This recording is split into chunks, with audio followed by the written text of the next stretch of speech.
Buenas tardes, chicos. Me presento, yo soy Pablo Hernández Mendoza. Yo soy Pablo Hernández Mendoza, soy actual ingeniero en el TEC Tecnológico de Monterrey, estudiante de cuarto semestre. Y actualmente estoy estudiando la ingeniería en mecatrónica, junto con mi compañero. Yo soy José David Reyes García, estudio ingeniería industrial y también estoy en cuarto semestre. En este caso venimos a darles una pequeña conferencia de lo que dice el título, Dilema ético en la vida profesional, es decir, en algún punto de nuestras vidas todos vamos a tener que trabajar, ¿no? Laborar, bien sea cualquier trabajo ya profesional o bien un trabajo de rango inferior. Y también en el desarrollo responsable en las redes sociales, puesto que actualmente nuestro mundo es cada vez más digital. En este caso me refiero a que cada vez la tendencia tecnológica aumenta, crece, y nosotros como jóvenes, porque yo incluso también soy joven, aunque tengo 19 años, nos vemos involucrados en lo que es la tecnología. Eventualmente van a crecer las redes sociales, las fuentes de información, etc. Y hay que tener un uso responsable sobre estas mismas. Aquí mostramos un pequeño esquema de cómo vamos a llevar la conferencia. Al inicio pues vamos a tener el resumen, nuestra introducción, vamos a mostrar las problemáticas, donde hablaremos sobre 2 dilemas éticos y hablaremos sobre CAN, las redes, los aspectos negativos que estos influyen, el contexto de los hospitales, que se los dará mi compañero Pavel, y mostraremos 4 casos en los que la ética o la falta de ética se hace presente en la profesión y en las redes sociales. En este caso quiero dar énfasis en lo que son Kant. Tal vez no lo conozcan, Immanuel Kant es un filósofo muy importante de hace unos varios siglos.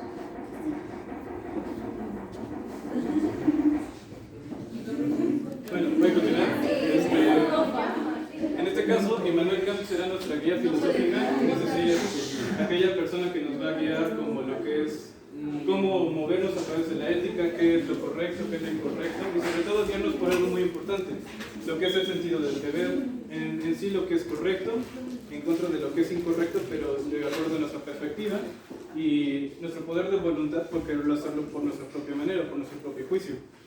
Luego iremos con lo que son los aspectos negativos de las redes, porque claro, las redes tienen cosas muy buenas y el avance tecnológico es progresivo, pero en este caso incluso hay aspectos negativos como fenómenos que se presentan actualmente en nuestra generación, donde tenemos que combatir en sí lo que está incorrecto, lo que es erróneo. Y finalmente analizaremos 4 casos. Estos 4 casos de hecho son concretos, son reales. ¿A qué me refiero con esto? Que han pasado de verdad y aunque luego suelen ser muy graves, no suelen ser corregidos. En este caso lo que vamos a hacer ya en la parte de análisis es tomar cada uno de estos casos y analizarlos de una manera académica, crítica, filosófica, etc.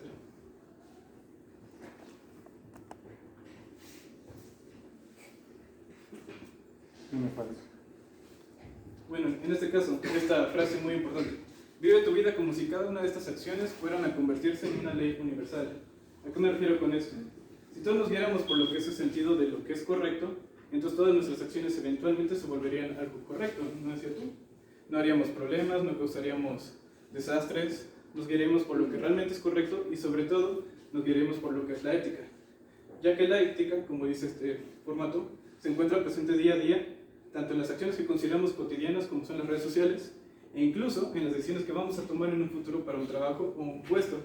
En este caso, eventualmente tienen que comprender algo muy importante. Todas nuestras acciones van a contribuir a lo que conocemos como una unidad, es decir, un único órgano que se conoce como una sociedad en la que todos pertenecemos y por lo tanto tenemos que tomar decisiones que contribuyan a esta sociedad, porque teniendo así nuestra ciudadanía como personas que contribuyen de una manera correcta a lo que es la sociedad.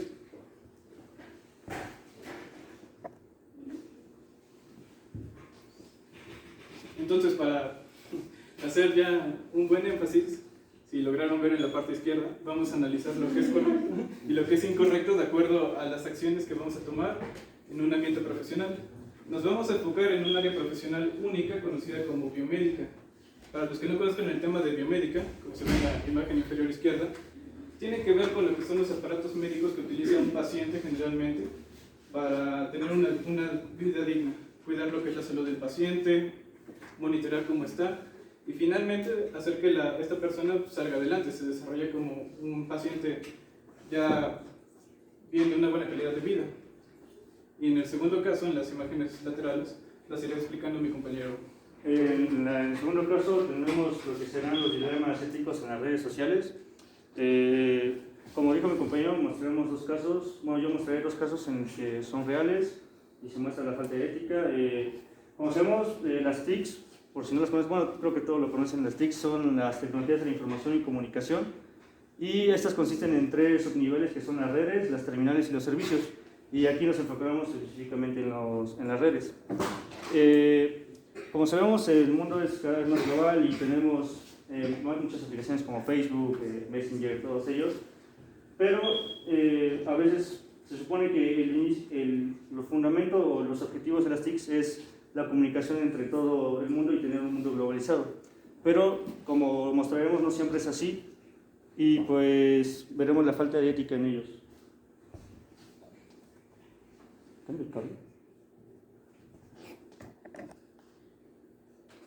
Como dije, las adolescentes y las redes, las TICs han convertido parte de nuestra vida cotidiana y pues en ellas podemos encontrar una manera de desenvolvernos, de expresarnos, como lo fue el arte en su momento. En ellas podemos compartir nuestros datos personales, nuestra vida, hablar con las personas más lejanas del mundo, crear nuevas amistades.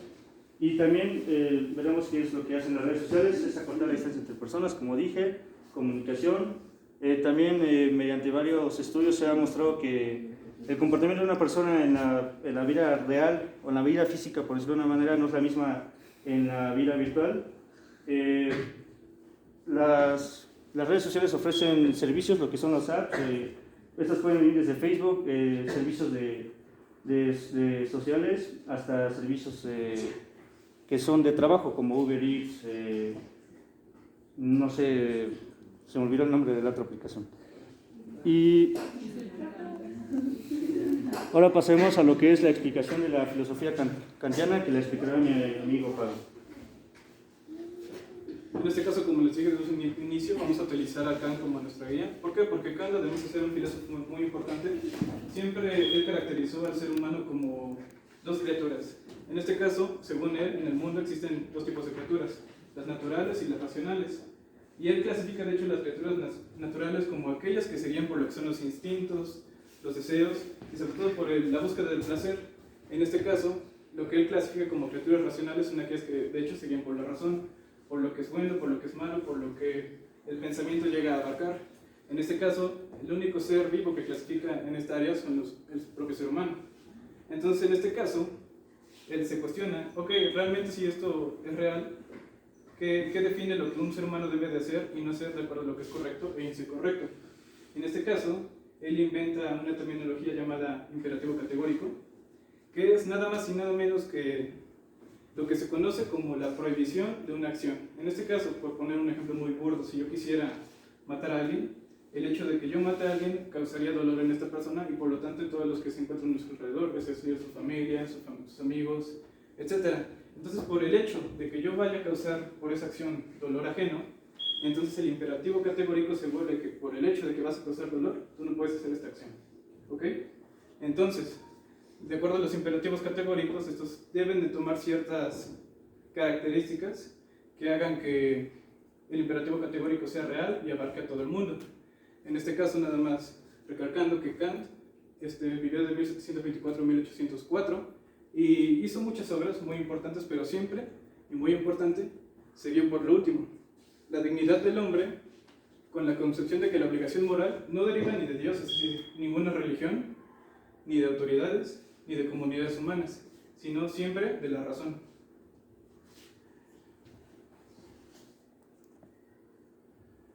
En este caso, como les comentaba, los imperativos categóricos deben de cumplir, por así decir, ciertas normas, ciertas características.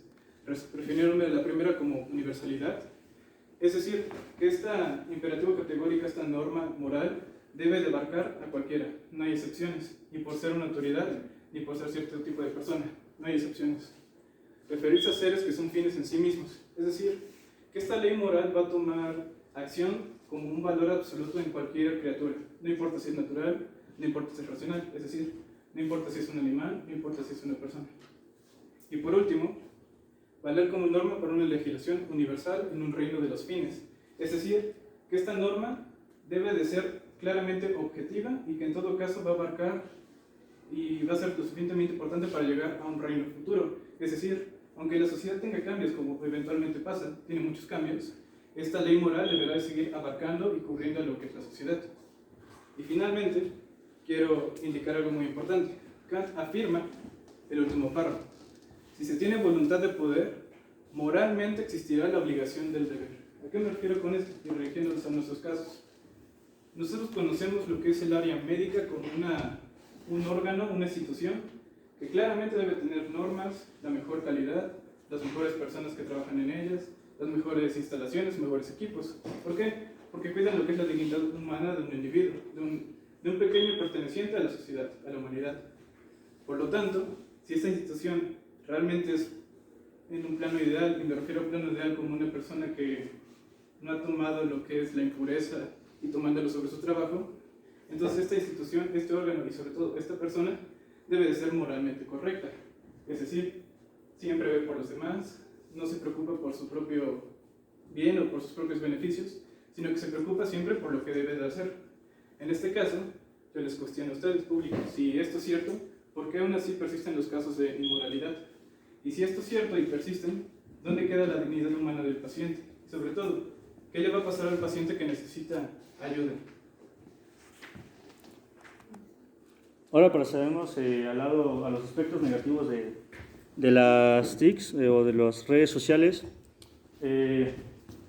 Mostraré 4 de los que son más recurridos hoy en día. El grooming es el conjunto que una persona adulta normalmente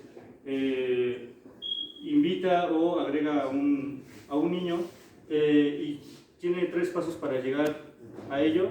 Y lo que son es que primero inicia con la amistad, después con el engaño y con el chantaje. Con la amistad, obviamente, le dice al chico o chica de menor edad que es de la misma edad, que comparten los mismos gustos, y simplemente es una forma de insinuarle o intuir que puede ser un amigo o algo más para él o ella.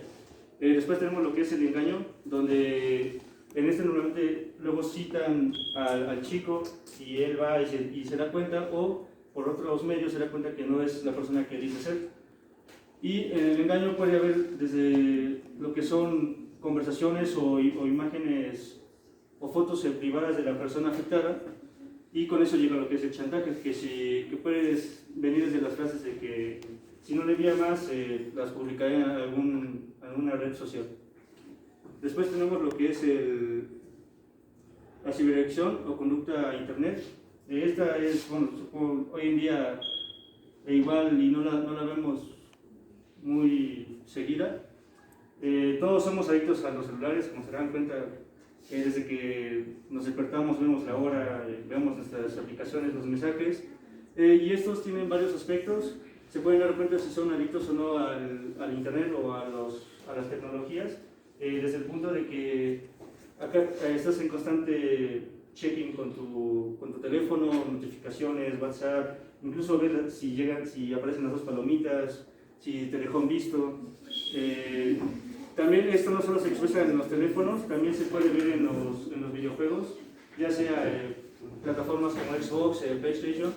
En ellos, como sabemos, hay muchas personas, o lo que le llaman gamers, se la pasan horas en estas plataformas, y los aspectos negativos de ella es que te aísla de la sociedad, pierdes la noción del tiempo, pierdes la noción de lo que es la realidad, aunque suene muy exagerado, sí pasa eso. Y pues eso serían los aspectos negativos de la ciberacción o la conducta agresiva. Después tenemos lo del sexting. Es algo no parecido, pero entra en la parte del grooming, que consiste en la práctica de enviarse fotos sexuales entre uno y otro o grupos por medio de teléfonos, internet. Pues, de hecho, lo normal, hay varias aplicaciones, no sé, como Snapchat, Messenger, incluso hay sitios en internet donde se crearon para este tipo de acciones, que es el sexting, donde, como mencioné anteriormente, contactas a alguien de forma anónima y hay intercambio de multimedia sexual. Y el cyberbullying, bueno, es prácticamente lo mismo que el bullying en la vida real, pues es entre grupos que afectan a una víctima, ya sea diciéndole sobre su persona, ofendiendo sus creencias religiosas, lo que sea. Y lo que es el cyberbullying es que es en internet, esto se puede ver reflejado mediante imágenes. También ese cyberbullying se entra en lo que es la difamación de identidad, es decir, de que creen una cuenta falsa con tu cuenta, no se pongan tu nombre y empiecen a publicar cosas que obviamente no son tuyas, pero luego hay casos en el que es demasiado tarde y se crea todo un dilema. Y también, aunque no lo crean, bueno, todos conocemos los famosos memes, a nosotros estamos acostumbrados mucho a lo mejor al humor negro, pero lo que no sabemos es que lo que nos da risa a nosotros a terceros les puede afectar y ni siquiera entra por nuestras imaginaciones. Yo voy a hablar sobre el contexto de la biomédica. Bueno, en este caso, para ya referirnos a lo que es el área profesional, como les comenté hace un momento, nos vamos a referir al contexto del área biomédica. Y ya platicándoles de una forma más personal, en base a comentarios de índole médica de muchos médicos, tanto respecto al mundo como sobre todo en la ciudad de Puebla, se han presentado muchos faltos de la falta de ética en muchos hospitales y clínicas, reflejadas y comúnmente justificadas como un error económico. ¿A qué me refiero con esto? Dándoles un poco más de contexto. Generalmente la mayoría de equipos médicos que se refieren al cuidado del paciente, tales como respiración artificial, equipos de electrocirugía, etc., llegan a tender a utilizar accesorios que son solo de un uso. ¿A qué me refiero con esto? Fueron diseñados específicamente para utilizarse solo para una persona, solo para un paciente, y si debe ser, después de ser utilizado, obviamente tirado a la basura. En este caso, no se reutilizan. En muchos casos, muchos médicos, lo he presenciado incluso yo, he de comentar que lo que hacen es que justifican el ahorro económico, en lugar de desechando estos accesorios que son de un solo uso, los reutilizan, provocando así eventualmente, como se puede ver en la imagen inferior, la falla de un equipo médico, o bien incluso poniendo en peligro la vida del propio paciente. En este caso, dando el pie a lo que es la situación, voy a presentarle a ustedes dos casos reales, el caso 1 y el caso 2, presentados por el ingeniero en electrónica egresado de la UAP, el ingeniero Hugo Guillermo Hernández Cázares, el cual es propietario y trabajador de la compañía Biomed desde hace más de 15 años, y dicha compañía se encarga de lo que es el mantenimiento, diseño y calibración del equipo médico, en este caso sea para hospitales, clínicas privadas, dentro, fuera del país, del gobierno, y siempre es de manera presencial. Entonces, pasamos con el caso 1. Para platicarles eventualmente de esta situación, se solicita, en este caso, no voy a decir el nombre del hospital, la calibración y revisión de una máquina de anestesia en un hospital de la ciudad de Puebla, con el argumento de presencia de CO2. Como pueden ver aquí, esta es una máquina de anestesia, y para explicarles cómo funciona, si han visto cómo anestesian a una persona, generalmente le ponen una mascarilla en la boca, ¿sí? Como se puede ver acá, pero siempre viene con una manguera enrollada, bien de color blanco, verde o azul, que se le conoce como circuito de paciente. Lo que hace esta mascarilla es que cuando una persona inhala lo que es el anestésico en forma de gas. Cuando lo exhala dióxido de carbono. Entonces, lo que pasa con este dióxido de carbono es que regresa por la manguera y pasa por este pequeño cilindro que se ve en la máquina. Esto es un filtro de yodo, con partículas de yodo obviamente dentro, que funciona como un filtro natural para lo que es el dióxido de carbono. Entonces así el aire es reutilizado y de vuelta a la máquina de anestesia. En este caso, cuando la máquina de hecho presenta una presencia de CO2, implica bien porque el filtro de CO2 no está funcionando, o bien porque la manguera tiene una ruptura o está contaminada. Muy bien, en este caso, la calibración se solicita, se acude al hospital, se hace, y un día después se recibe la noticia de que la máquina está presentando otra vez un mal funcionamiento. Se acude para ver qué está pasando, y un dato muy importante que quisiera darles es que para que un ingeniero que le da el mantenimiento a esta máquina debe utilizar un software que ayuda a la calibración del aire con un software de flujo de aire, en este caso para analizar lo que son los componentes contaminantes del aire. Y en este caso se analiza y la prueba sale al 100% aprobada por leyes de sanidad y normas. En este caso se acude una segunda vez, Se vuelven a hacer las pruebas y de hecho sale que funciona al 100%, incongruente. Un dato que debo darles y es muy importante es que de hecho los ingenieros de mantenimiento utilizan su propio circuito de paciente para analizar la máquina. ¿Por qué? Porque este circuito de paciente están 100% comprobados de que funciona bien, es de calidad, es de un buen uso y sobre todo solo usado una vez. En este caso se vuelve a hacer la prueba con el circuito del paciente del ingeniero y sale bien la prueba. Ahora, como es incongruente, solicitan al hospital que les den su propio circuito de paciente, a ver qué está pasando. Se lo dan, analizan la prueba y ahí está el error. Resulta que el circuito de paciente ya había sido utilizado al menos 10 veces. ¿Esto a qué me refiero? Que entonces cualquier paciente que pudo haber pasado por esta máquina, de seguro pudo haber tenido una infección cruzada, es decir, si yo lo utilicé, pero mi compañero luego lo utiliza, yo le puedo haber pasado mi infección respiratoria a mi compañero. Entonces nos preguntamos, ¿dónde está la ética profesional? Caso número 2. Se solicita el mantenimiento preventivo y revisión de un ventilador de alta frecuencia para uso neonatal. Neonatal me refiero a bebés prematuros que pesan menos de 3 kilos y tienen algún problema respiratorio por ser prematuros. En este caso, al referirme con mantenimiento preventivo, me refiero a que tienen que realizarse otra vez las pruebas, la revisión tiene que ser otra vez con pruebas de flujo y sobre todo, un ventilador de alta frecuencia se refiere a una máquina que apoya a la respiración artificial de un paciente. Es decir, el bebé no respira por sí solo. Quien hace que respire es la máquina. La máquina funciona con un tipo de membrana que simula lo que es el pulmón, haciendo que el bebé pueda respirar. En este caso otra vez se acude al hospital, de hecho en este caso es en la Ciudad de México. Se realizan las pruebas, otra vez al 100% asegurado que ya funciona y nos retiramos. Un día después se recibe por llamada la molesta noticia de que otra vez el equipo está funcionando mal.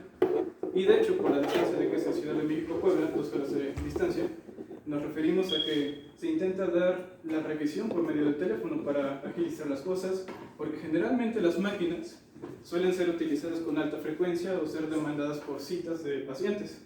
En este caso se rechaza y entonces el ingeniero biomédico que está encargado de esta máquina en el Hospital de la Ciudad de México insiste en que necesite la presencia del ingeniero para realizar el mantenimiento.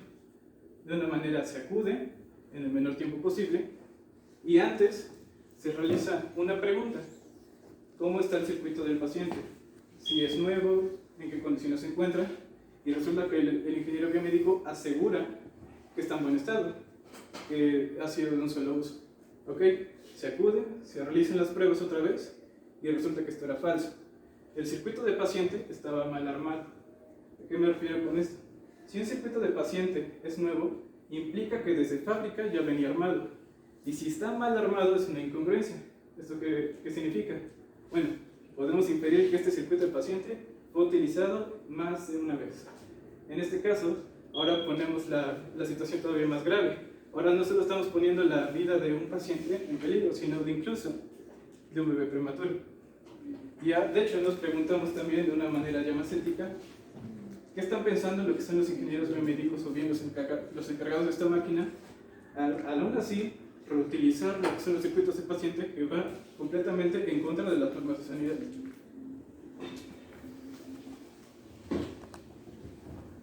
Ahora pasaremos con el caso 3. No sé si la conozcan, es una influencer, Alexa Pereira. Ahorita hablaremos del contexto de redes sociales. Alexa Pereira es influencer, o mejor conocida por su blog Lovely Pepper, que es sobre su perrita, que se muestra ahí abajo. Ella tuvo un caso en el 2013 que tuvo lo que vimos lo que es el ciberbullying. Ella comenta que en su escuela, en el colegio, ella es de España, tuvo bullying en la escuela por parte de sus compañeros, desde ofensas personales, ofensas de físico, etc. Y al momento de crear su blog, ella se hizo famosa con ello, hablando sobre el blog principalmente creado para comentarios de perros, cosas de estética, pero obviamente podrías entrar al blog, comentar con tu cuenta creada, pero lo que no se esperaba es que lo que tuvo en el pasado, que era el bullying del colegio, no solo se quedó ahí, sino también se transmitió en lo que es vía internet.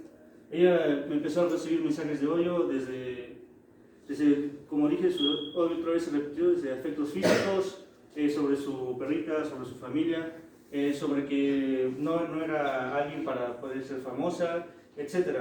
De hecho, el caso llegó a tal punto que se creó un blog específicamente para hablar sobre ella, pero de manera mala. En ellos había mensajes de odio y en base a investigación sobre la policía en España se llegó que se contaban casi 70.000 mensajes de puros mensajes malos hacia ella, hacia su persona. Y todo esto ocurrió porque ella levantó una demanda acerca de este blog creado anónimamente, obviamente. Y cuando se inició la investigación sobre qué personas hicieron este blog, ellos simplemente se escudaron con el hecho de que eliminaron la página. Y en eso se quedó en este caso. Ella ya no recibió, o ya no hubo otro blog creado para lastimar a su persona. Pero obviamente, como hoy en día todo influencer o todo youtuber, o esos youtubers que ven, no sé, obviamente YouTube, todos ellos reciben este tipo de ciberbullying. Obviamente no lo comentan tanto porque se está acostumbrado o se ha normalizado que este tipo de personas lleguen a tener estas agresiones, pero no es algo ético y no es algo que debe de ser normal, ya que es una mala conducta de las personas y hace una forma no agradable de utilizar las TICs o los blogs. Ahora pasaremos al caso 4. Él es Lewis Martin. Él fue encarcelado 18 meses por un delito cibernético. No sé si los chicos o chicas conozcan el juego Call of Duty, supongo que muchos lo conocen. En ellos, como sabrán, hay actualizaciones o modificaciones del juego donde las puedes descargar, pero esto fue en el 2011, cuando todavía tenían en Nueva Inglaterra. A Nueva Inglaterra tenían que ir a actualizar tu software en tu casa. Entonces había servidores públicos que él dijo ser uno de ellos, en el que iban a tu casa y descargaban la actualización o hacían la modificación en tu consola. Entonces él fue haciendo esto, pero lo que no sabía la gente que recibía esta atención, lo cual él estuvo cobrando de $1 a $5 por esta actualización por parte de su supuesto trabajo. Lo que hacía es que descargaba un virus troyano, en el cual las personas no se daban cuenta. Lo que consistía este virus troyano es que extraía las informaciones personales, ya sea desde cuentas, de las cuentas personales de los usuarios, y obviamente al momento de tener esas cuentas, las vendía a una tercera persona, y se dice que ganaba casi $100 por cuenta que vendía. Aquí vemos la falta de ética de Lewis Martin, que actualmente hasta donde investigué sigue en la cárcel por estos delitos cibernéticos, y pues muestra su falta de ética. Y aparte, las personas, cualquiera puede confiar en un servidor público que llegue y haga una modificación en tu consola y tú ni siquiera te das cuenta. Vendió muchos datos personales, se calcula que fue alrededor de 100 cuentas, vendió datos personales y pues obviamente afrontó las consecuencias. Y en este caso quiero recalcar que afortunadamente se supo que él hacía eso. Hay muchos casos hoy en día que se hace eso y ni siquiera hay unas consecuencias de ello. Yo, como una experiencia personal, obviamente juego videojuegos y todo eso, pero lo que le pasó a mi hermana es que hackearon su cuenta de Xbox, entonces tuvo que crearse una nueva. Entonces lo que hicimos fue obviamente dar de baja todas las cuentas o tarjetas de crédito que estaban asociadas a su perfil. Y ahora pasaremos a los análisis de los casos de forma ética y filosófica. Ok, como expuso Kant, el sentido del deber es lo máximo que una persona puede llegar a conocer, entender y por lo tanto tomar acción sobre lo mismo. En este caso, ya con los casos 1 y 2, ya les pude plantear la polémica y en este caso la interrogativa. ¿Realmente las instituciones médicas practican lo que es correcto? En este sentido, Kant analiza en la forma ética que el máximo resultado que podemos tener es una voluntad propia y permanente, sobre todo donde las personas pueden ejercer lo que es correcto, pero siempre guiándose por el sentido del deber. Es decir, en este caso, Si yo tengo un trabajo y en este caso, como es el área médica, el paciente depende de mí, depende de mis acciones, depende de lo que yo piense y sobre todo de lo que yo decida por él, en este caso mi deber como labor es procurar que su vida sea digna, siempre acercándonos por lo que es la dignidad humana y por lo tanto por lo que es correcto. En este caso, y quiero citar al ingeniero Guillermo, quien es el que nos compartió este caso, y cito: hay una enorme falta de ética profesional en todos los niveles, tanto administrativos, por falta de recursos económicos necesarios, haciendo una pequeña pausa a referirse a recursos económicos necesarios, ya que muchos órganos de instituciones médicas no cuentan con los recursos necesarios por ser de ámbito público. En este caso, quiero enfocarme en que el caso no fue en una organización pública, de hecho fue en una privada. Luego dice, así como del campo médico, refiriéndose a los médicos, siendo estos últimos aquellos que excusan acciones con el supuesto ahorro del paciente. Es decir, no cobrar el costo del accesorio desechable, refiriéndose al circuito del paciente o a la mascarilla, cuando en la realidad es un fraude en base a los honorarios, traduciéndose como un ingreso extra por el área médica. Es decir, muchas veces cuando algún familiar o incluso nosotros mismos vamos a tener una cirugía, se nos cobran lo que son los honorarios de los médicos, es decir, su trabajo, su tiempo y sobre todo lo que conocen. En este caso, a referirnos con un fraude, queremos informar a que todo el costo económico que va referido a lo que son los utensilios que utilizaron, realmente no son a los utensilios que utilizaron. ¿Por qué? Porque de hecho son reutilizados. Más bien va como un ingreso extra a lo que es el honorario del médico. En este caso quiero informar que si se actúa en contra del deber, es decir, que se presenta como un fraude, es una consecuencia ética directa hacia el profesionista. Y de hecho se presenta de muchas formas como un informe mal detallado, es decir, que se maquilla lo que es la información, y en este caso puede llegar finalmente a una consecuencia legal, al inicio como un fraude, y finalmente, ya de una manera muy grande y haciendo una acusación muy directa, como un atento indirecto contra la vida de un paciente, es decir, contra la vida de un ser humano. En este caso, se supone que el atentar de una manera, a propósito, de una manera contra la persona, contra una propia persona, o contra su propia vida, contra su propia salud, ya se considera la falta ética más grande que puede cometer el propio ser humano.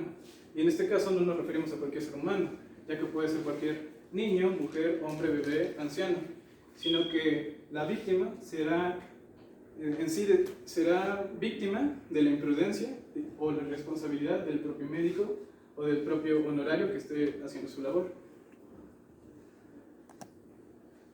En el análisis del caso 2, como vimos, se negó completamente que el circuito del paciente estaba en mal estado. De hecho, se afirmó que estaba en buen estado. En este caso, notamos que la única verdad que llegamos a conocer es cuando las consecuencias son demasiado graves. En este caso,